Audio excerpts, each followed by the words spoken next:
But my journey started somewhere in the middle, and I'll get to that in a moment. But about a year ago, this time of year, I was in a room in a church basement with a group very similar to this group, and they were talking about things that you've been talking about the future, talking about the past, what had worked, what they wanted to do differently.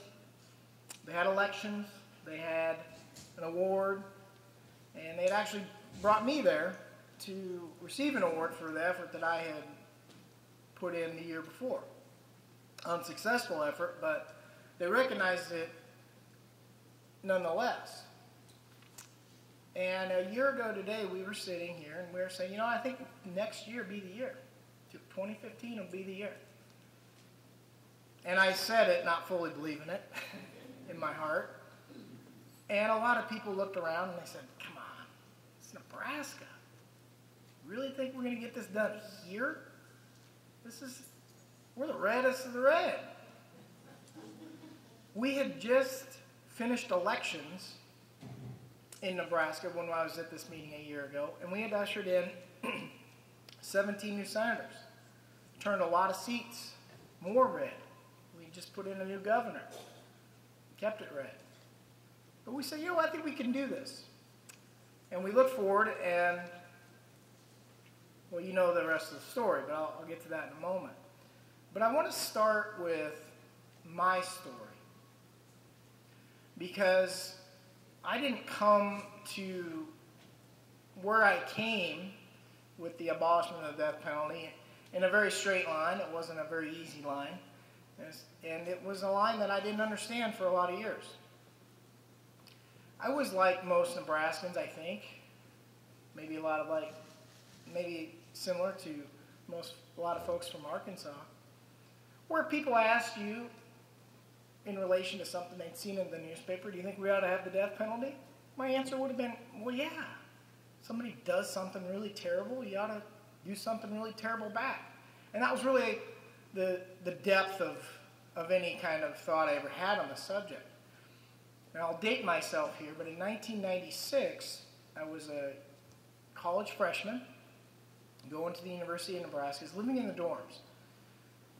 And one night I was studying.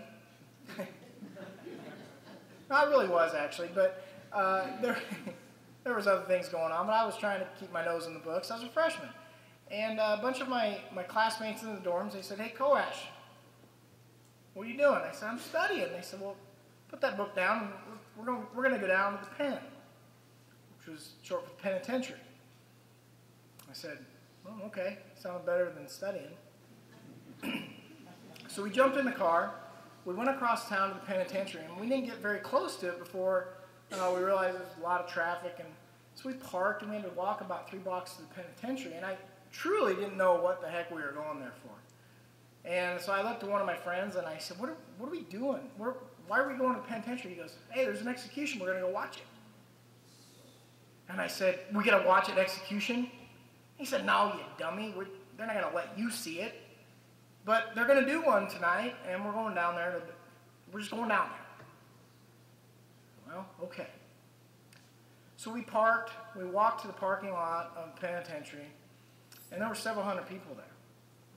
And there was kind of only one entrance. And so when we got to the front entrance, there was this guy, kind of looked like a security guy, wasn't a corrections officer, but he says, hey, where are you guys going? We said, well, we're going over there where everybody else is. He said, well, which side are you on? That was a weird question. Which side are you on? And we looked and said, well, we're for it.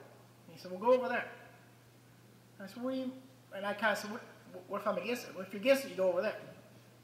And what they had done in 1996 is they had taken the parking lot. There are no cars there, but they split it into two. And there was a big security snow fence looking thing with some security walking between it. And they were separating the two sides. So regrettably, I go to the side that's for it. And that side, well, let me describe the other side, because that's a little easier. There was a side that was quiet, that was praying, holding candles, holding Bibles, just being a very quiet witness to life. And they were holding hands and just being with each other quietly. But I didn't go to that side. I went to the other side. Let me describe what you saw there. What you would have seen, if you had seen what I had seen, you would not know the difference between what I saw that night and what you might see on a couple hours before a Husker football game. There was beer drinking. People were barbecuing. There was a band playing, live music. And somebody had hung up on a vehicle one of those clocks that you turn every minute that you might see on a New Year's Eve party. Because the execution was scheduled to happen at midnight. And so from 11 o'clock on, somebody had a megaphone and they would yell, 50 minutes, 40 minutes, 30 minutes, 10 minutes. And at midnight, fireworks went off. People brought fireworks. And at 12:01, the security came by and they ushered everybody out. And I went home that night, and years later I kind of understood that I needed to go through that. That was God putting me there because he knew what he was going to use me for way before I knew it. But as I went home, something didn't feel right in my heart. My parents had raised me better than that. I was not raised to participate in that. And it gnawed on me, and it never really went away.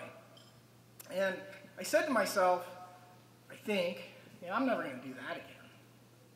I'm not going to be part of a celebration of somebody's death. That was pretty ugly. But I'm a college student, and I put that experience in the back part of your mind, and so that you have the front part of your mind ready for college. And the death penalty really never again hit me for many, many years. As was mentioned, I got elected at the end of 2008, sworn in 2009, and then I get assigned to the Judiciary Committee, which is a pretty heavy lift. A lot of heavy issues come through that committee. And I'm a freshman senator. I can't even find the bathrooms in the Capitol. And the media comes up to me and says, hey, one of your colleagues is going to introduce a death penalty bill. How are you going to vote on it? And at the time when I got elected, the method of execution in our state was an electric chair, which the Supreme Court had just ruled unconstitutional. And so one of my colleagues was introducing a bill that would come to the committee that I had just got placed on by my peers to change it from the electric chair to lethal injection. And so the media, knowing that there's 8 members on there and it takes 5 to move that out, was doing a little head count. And they said, well, how are you going to vote on that? Death penalty hit me right in the head. My first day on the job, basically, as a new state senator. I said, well, I'm not for it. I'm not going to vote for that. I'm against the death penalty. And I kind of just let it go. Right? To back up a little bit, the last execution, I got to be part of the second to the last execution. So what I participated in was in 1996. The execution after that was in 1987. They did it at 3 in the morning to try to keep out the riffraff that I was a part of. But that was the last execution we had in Nebraska. And there was all sorts of reasons. And I will tell you that in 2009, I was told by my colleagues that if you vote for this, we're going to start resuming executions again. That the only barrier to execution that we needed to overcome was our outdated method of the electric chair. Now, I ended up serving part of my term with Senator Chambers, which is pretty notorious in our state. He's introduced an abolition bill 38 times. 38 times. Now, nobody in Nebraska will ever serve as long as he has. He's, when I'm gone, somebody will have to look after him. He's only 80-something. he was undogged in his approach. And he introduced it 38 times. So I'm sitting here on the Judiciary Committee, and he introduces it, and I vote for the let me back up. So the lethal injection, it goes through. I voted against it. The governor signed it. It became the law. I was one vote. I couldn't stop it. But Senator Chambers had introduced this. Even though people were introducing bills to change the method, he's introducing bills to just get rid of it altogether. And I would vote for his bills. That's what I did. I made it in my head. I campaigned on it. I told people that asked me why. And I voted for the abolition. And the bill would make it out of committee sometime. I mean, I served 7 years, right? So I did this 7 times. Well, 7 times including this year. So 6 times prior to that, I had voted for an abolition bill. It made it out of committee, promptly squished by the rest of the legislature. It was, at best, we would get a 2-hour debate on a pretty heavy issue, and it would just get squished. But this year, I decided I would do something different. And I got engaged in the issue. And I made a decision that I wasn't just going to be a vote to abolish the death penalty. I was going to actively work for it. I mean, there's 2 things you can do as a legislator, right? You can show up and vote red or vote green, or you can work on things. And I decided this year I'd work on it. And it was that work that made all the difference. And this isn't to toot my own horn, but what I want to share with you is what I did. Because first of all, I didn't do it alone, and I'll share what I mean by that in a moment.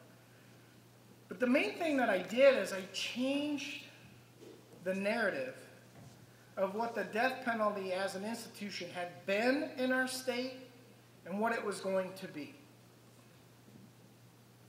Senator Chambers, the champion of this bill, for 38 straight years, had got up in front of the legislature and said, this punishment is unjust. This punishment is not fair. This punishment affects minorities in my community that doesn't affect people in other people's community. Senator Chambers is African American. He would say things like, you are more likely to get the death penalty if you don't have any money.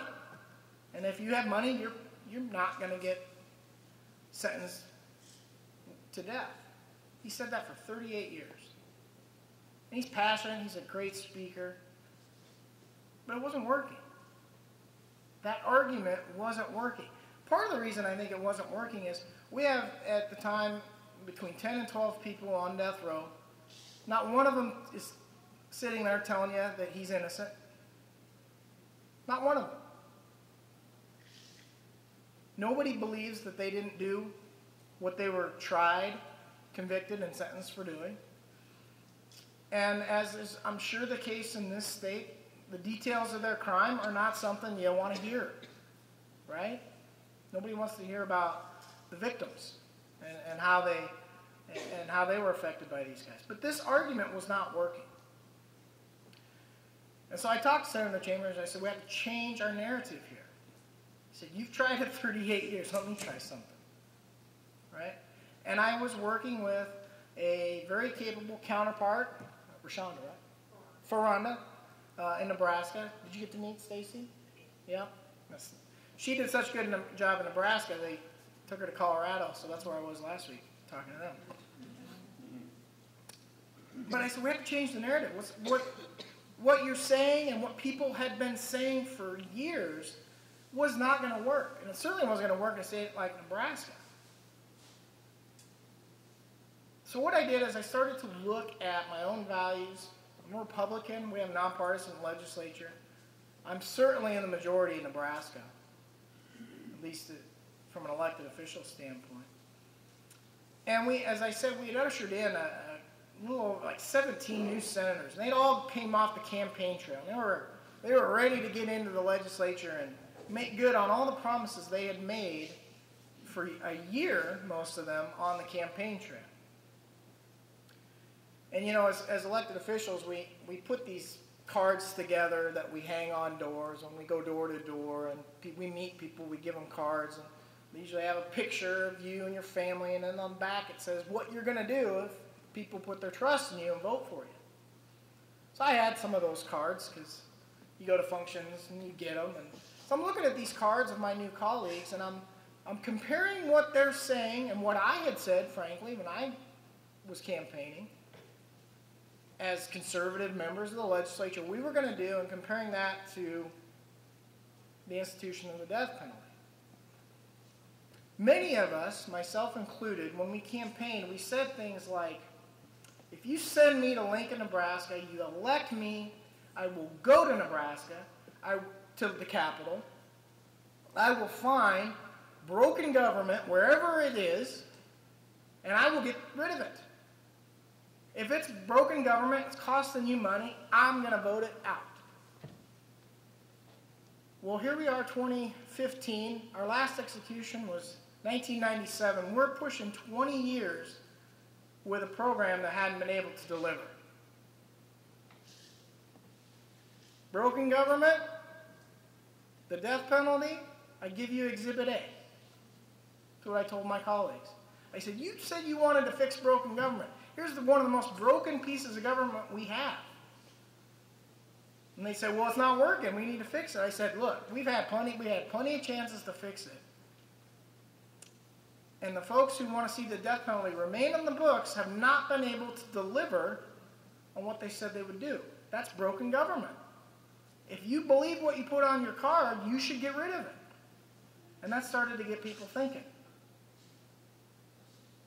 Another thing that's real popular with Republicans, hey, look, I'm standing in front of you as a Republican. Another thing that's popular is fiscal conservatism, right? I'm going to save the taxpayer money. Well, how much money have we spent in the last 18 years and not gotten anything for it? I mean, I don't mind spending money. I just want to get value for it. Fiscal conservatism. I said, this doesn't work. Some of my colleagues, and on both sides, who campaign on a pro-life platform, said, tell me how you're pro-life. You put it on your palm card. And they always had good arguments for that, but it was something I was able to put back in front of them. We're supposed to be the party of government check. We're supposed to be the brakes on a growing, too powerful government. And we say things like that all the time. We have to take the power back from government and give it back to the people. Government's getting too powerful, whether it's the city council, the state, the federal government, it's getting too powerful. We're supposed to be the check on it. And here we have an institution in the death penalty that's given the state a pretty big power. So how does that fit with our values? And then finally, there was a woman who had been working on this issue for years. Part of the Nebraska equivalent of the victims group. She lost her brother. The man who killed her brother was on death row. Had been on death row since 1985. And every time this debate would come up, she'd show up and she would hear my colleagues talk about the details of the crime that took her brother from her. And she came to me once and she said, look, Senator Coash, when the state tells you, and it's always the state versus a defendant, right? And there's a reason for that, right? Because if it's you versus you, we may not like what we get.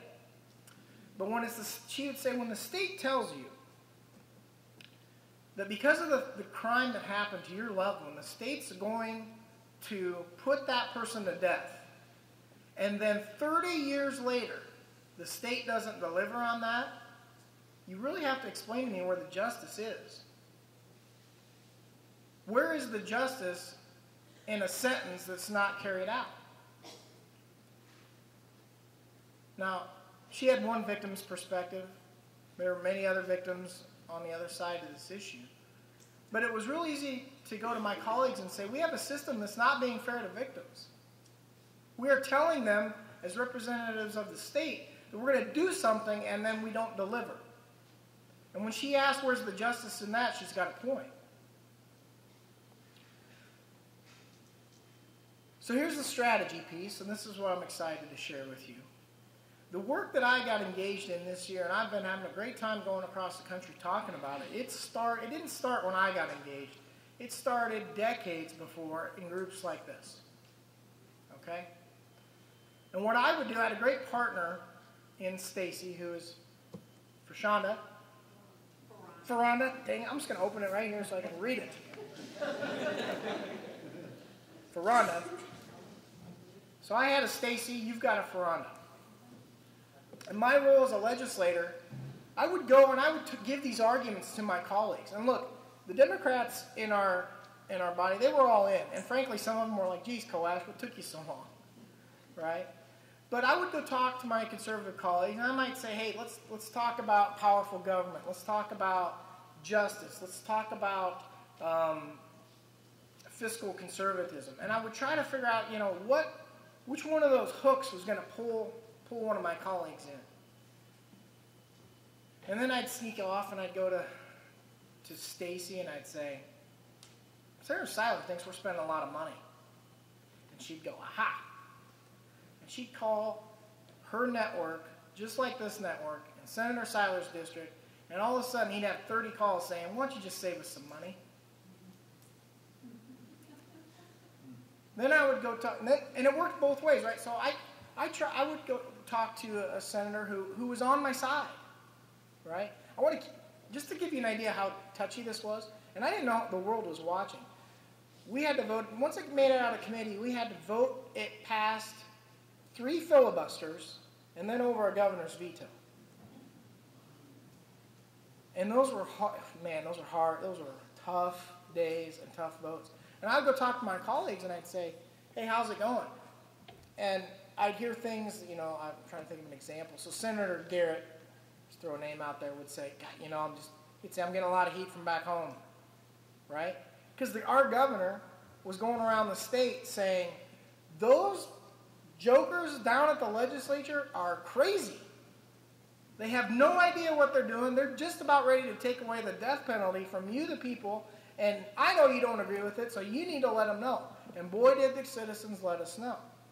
And he said for months in speeches, he could go anywhere, give a speech, he'd throw in the death penalty. He'd say, you need to call your legislator and tell them that what they're doing, abolishing the death penalty, is crazy. And frankly, he had us believing that we were. Because you hear it enough, you start to go, well, maybe everybody does think what we're doing is a bad idea. But so Senator Garrett, for example, would say, I get a lot of calls from back home. I'd go right out, talk to Stacy, and I'd say, Senator Garrett needs some love. And she goes, I gotcha. And she would call her network in Senator Garrett's office, and all of a sudden, he would hear from constituents who would say things like, we know you're getting flack from the governor. We know what he's saying. We want you to stay the course. That position does not represent everybody. I have a voice, and I want you to stay the course. And I could tell when he got those phone calls because he'd come back out and he'd all puffy. And it wasn't a sneaky thing, but it was a team effort. And it worked. It was crazy. It worked. So we went over 3 rounds. Just to give you the numbers here, we needed 33 votes to overcome a filibuster, and we were able to do that 3 times. Then we get to the governor's desk, or to the final vote. We send this bill to the governor with 32 votes. 30 is a veto-proof majority. So we send it to him with 32 votes. He promptly vetoes it. The veto override is scheduled for a week away, which gave him and the supporters of keeping the death penalty a whole week to put the heat on every one of us. And all they had to do was turn 3, right? We passed it with 32. And you guys got to understand the dynamics here. We got 32 yes votes. I only got 13 Democratic colleagues. I had a lot of work to do. But we did it, and it really took a couple of, I'll count myself among them, a couple of brave senators who stepped out and said, hey, here's the deal, and this is the message that you have to share. Look, you're not going to get your Republican card taken away from you if you vote to abolish the death penalty. And in fact, you don't have to vote to abolish the death penalty in spite of being a conservative. You can vote for it because you're a conservative. And all of a sudden, my colleagues started to say, you know what, you're right. This matches my values. But it didn't stop the heat that we got. And we got heat. So we had a week. And the media was everywhere, and people were watching from all over. I didn't know it at the time. But people are watching this, what's going on. And so the governor has to pull off 3 votes, get it down from 32 down to 29. He pulled 2. And we didn't know if he'd pulled the last 3 till the vote came in. And it was a pretty humbling experience. So let me just conclude by saying this. I want to start the way that I ended. I was in a meeting just like this a year ago, and I guarantee if you would have gone to people across Nebraska and said, do you think this is the year they're going to abolish the death penalty? You would have got a resounding, no, it's Nebraska. It's Nebraska. That was 1 year ago. And I truly believe that in 1 year you can call me back and you can be celebrating just like we were in Nebraska. So I really am humbled that I was asked to come here. I will come back. I will help you. Whatever I can do, I'm at your disposal. Thank you very much.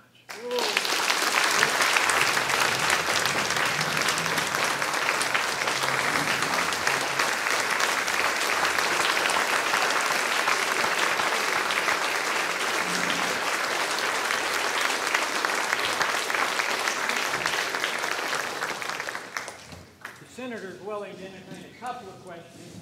Does anybody have a question they'd like to ask? Yes, did I hear that there's some kind of a petition to recall? Yeah. What does that mean? Yeah. So the governor, I don't know if you know this, he's a man of, in our state, he's a man of means. He does own the Cubs. It's true. Our governor owns the Chicago Cubs. I'm not kidding, he does.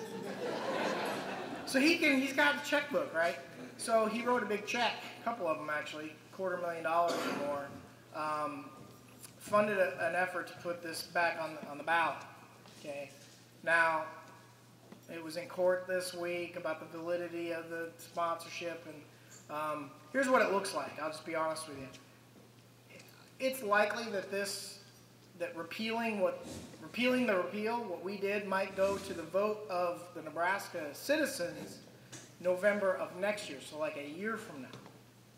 But all the people who worked to repeal it are the same people going out there saying, hey, but it's not going to work. Now, here's what I tell them, because I get asked to go out there all the time. It doesn't, to me, of course I don't want to see it overturned by a referendum, but my message is this. All the problems that we saw in Nebraska and you see here in Arkansas don't go away no matter what the people do. The ability to get the drugs doesn't get any easier no matter how a person votes. And so we'll see how that shakes out, but the governor didn't like what we did. And then the Cubs lost in the series, so he's not having a good year. And I joke, but he's a friend of mine. I mean, we get along. He's not real happy with me right now, but he didn't want to lose, so he wrote a $250,000 check the day that we overrode him. We'll see how it shakes out. But